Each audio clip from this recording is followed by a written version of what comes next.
student. Today we'll discuss on the flyback converter topic. So first thing is flyback converter. So in the flyback converter is an isolated power converter. The flyback converter is used in both AC or DC and DC to DC converter with galvanic isolation between input and any outputs. It is also called as buck boost converter.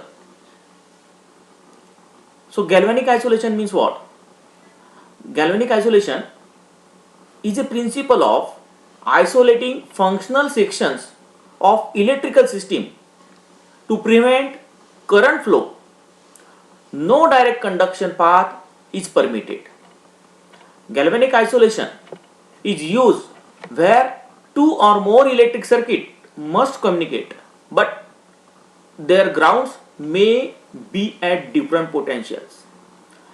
It is an effective method of breaking ground loops by preventing unwanted current from floating between two units sharing a ground conductor. So in one line you can call it as two circuit, but their potential difference are different and both are isolated, but they are communicate. If you observe the flyback converter, here is the supplied voltage defined by the VI. This one is your switch. This one is your transformer. If you observe the transformer, here is one dot, here is another one dot.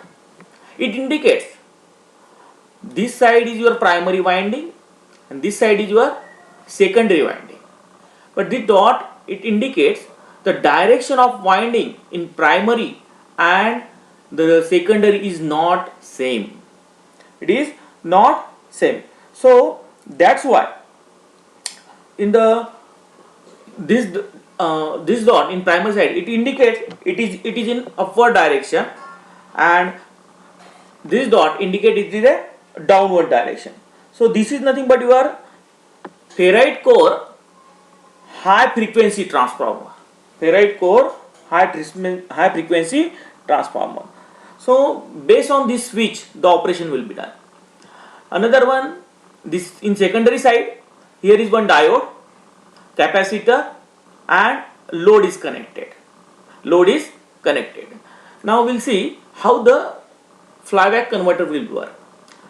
They are having the two chances or two probability. One, maybe switch is open, and second, maybe switch is closed. So we'll observe one by one step now. Whenever the switch is on, means that switch is closed, at that time what will be happen? Once the switch will be closed, this side, in this case the current will be flowing through the supply voltage. Current is increases and gradually, and it will pass through this primary winding. At the same time, this one is isolated, means secondary winding is isolated. So if you observe the diagram of this on state is like this one. The current will be flow in this direction like this. And in another case, means secondary, in secondary case, whenever switch is open or off state, at that time current will be flowing or pass through the secondary winding. Through this diode, the current will be passed to capacitor as well as the load.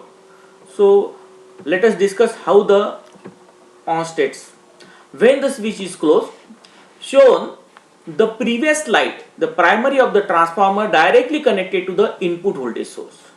The primary current and magnetic flux in the transformer increases, storing energy in the transformer. Voltage induced in the secondary winding is negative. So the diode is reverse bias, means blocked. The output capacitor supplied energy to the output. Means whenever in a current will be flowing, switch is closed, at that time what are the voltage will be developed, that is negative. Now in off state, see here in the off state, when the switch is open, shown the previous slide, the primary current and magnetic flux drops, the secondary voltage is positive, and the forward biasing the diode, allowing the current to flow from the transformer. The energy from the transformer core recharges the capacitor and supplies to the load.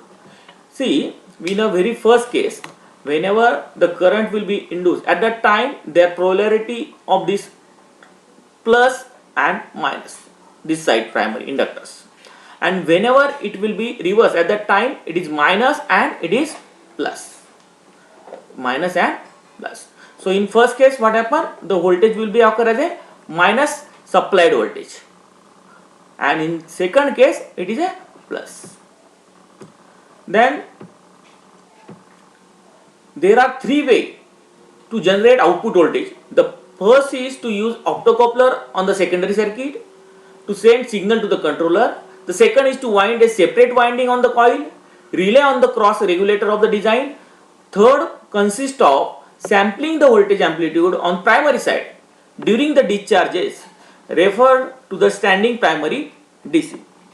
So in this one you observe the main important is the polarity and how the voltage will be generated across the load. Now the last one is your applications. So buck converter is mostly used in the cell phone charger, standby power supply in PCs, high voltage supply for CRT tubes in the TVs and monitors. And last one is the high voltage generation like a copiers. Thank you.